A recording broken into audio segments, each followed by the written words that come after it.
Thank you so much, Matt. One of the people who believes in the work of this foundation and who follows it is board member, one of the founding board members of this foundation, and that is Jordan's uncle. Please welcome to the stage, Adam Grossman.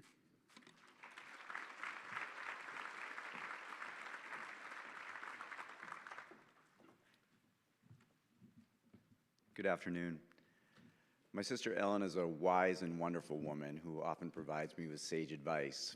When she invited me to speak this year at the luncheon, she told me, and I quote, "Keep it short and sweet, buddy, okay?" I've learned that it's always best to take my big sister's advice, so I'll be brief.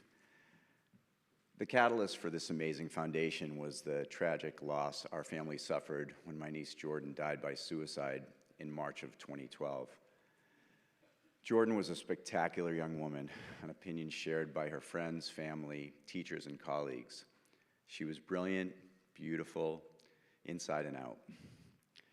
After graduating as valedictorian of her high school class of 700, she began dedicating herself to a life of service. She volunteered with Catholic Charities of Fort Worth, and during her college years worked at a battered women's shelter in Boston, went to Africa to help blighted communities in Ghana, and did work in the poorest neighborhoods of Buenos Aires, Argentina during her junior year abroad. Jordan's charity work and legacy continues through this foundation. When Jordan died, it was a tremendous shock to our family because we did not see it coming. And that is the unfortunate reality of many other families with kids that take their own lives. That is why the Jordan Elizabeth Harris Foundation supports a variety of innovative programs designed to address the root causes of suicide in schools before it happens. We do this with practical and effective programs that provide kids with peer support and help teachers and administrators recognize the signs of a child who needs help. Our peer-to-peer programs help train students in ways to identify risk factors in themselves and others and how to report those concerns to trusted adults. These kids serve as the eyes and ears of the school and report to adults any student who seems to be struggling or at risk for suicide. They are trained on how to identify at-risk students, provide them with friendship and support, and seek help from an adult. One such peer-to-peer program, Hope Squad, is now active in 135 schools, which covers over 120,000 students in North Texas. These programs save lives. Another program funded by your support is QPR training. QPR stands for Question, Persuade, and Refer. This training helps adults to recognize the warning signs of potential suicide, offer hope and support, and get a struggling individual the help they need.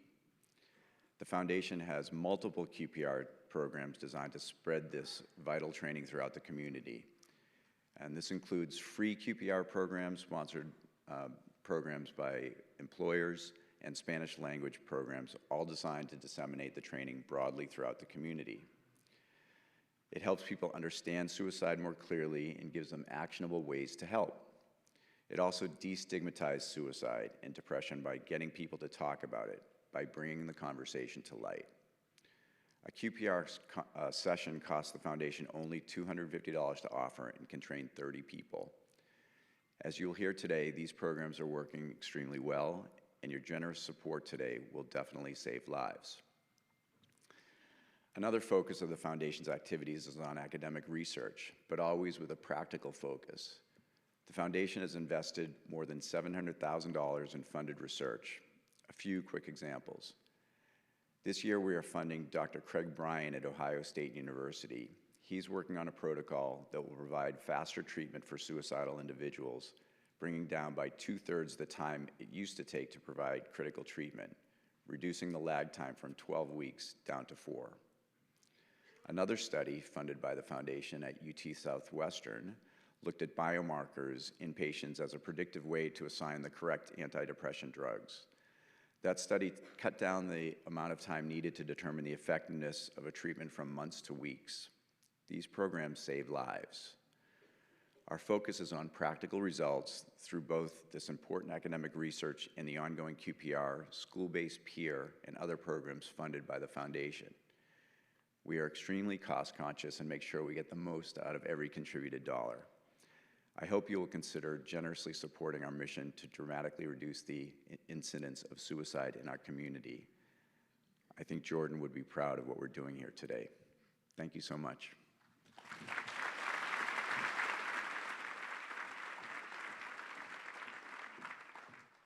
Thank you so much, Adam.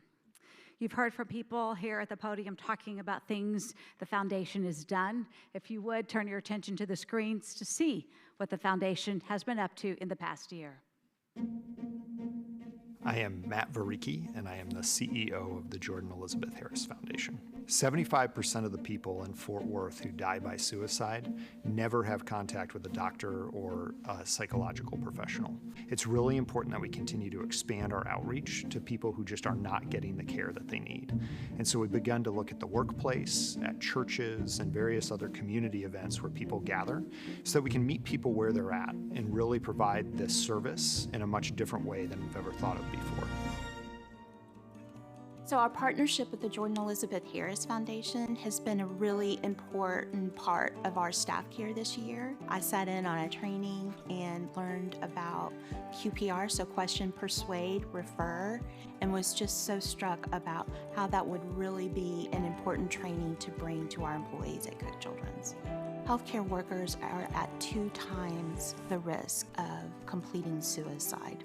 Letting them know that their life is sacred is to bring this training to them so that they know that if they are experiencing a mental health crisis at work, that we are the safe people that they can come to.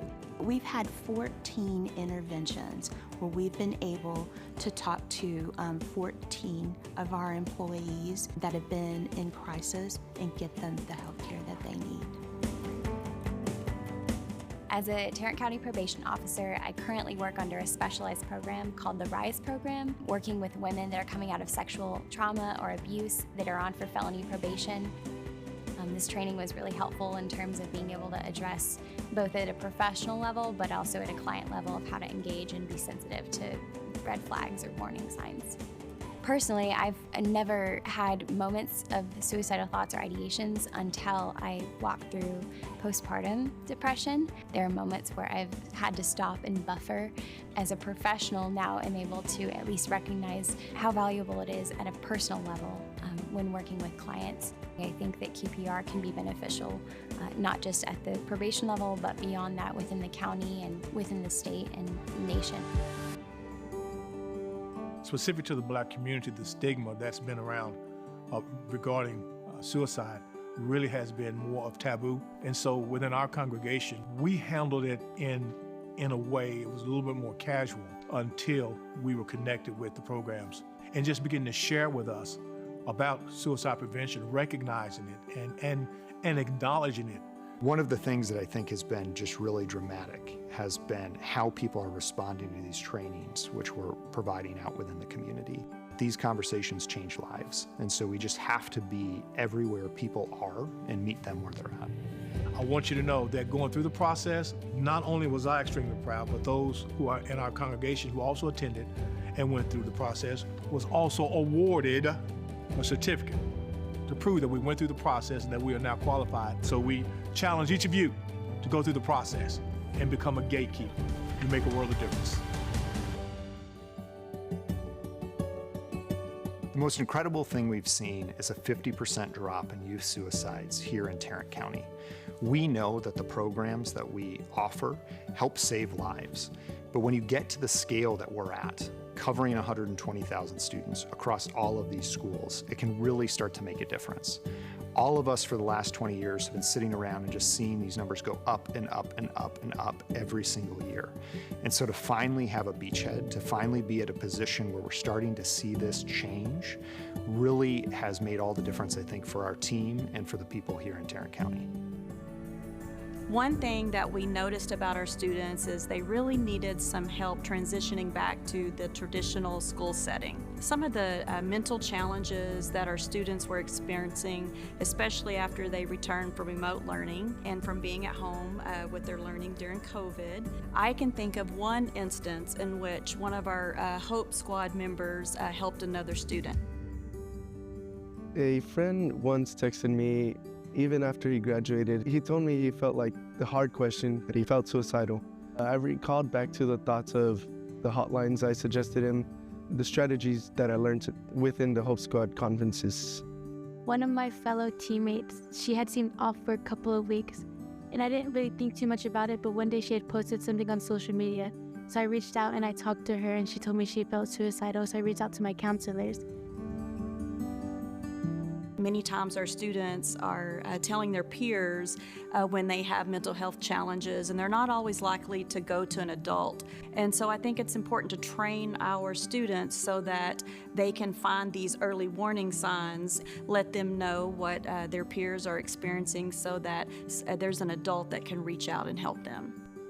The thing that surprised me the most about joining the Hope Squad was that they were super comfortable about talking about these hard topics. I think it's important to talk to the kids as early as middle school because that's when it basically all starts. With the bullying, the different groups of people. Talking about it more, it made me feel more comfortable to know that it's okay to not be okay. We have incredible people here at JEHF, and the way that they've thought about approaching this problem here in Tarrant County gives me hope that it is ultimately solvable. I don't think that you can have a conversation about the Jordan Elizabeth Harris Foundation without talking about Jordan.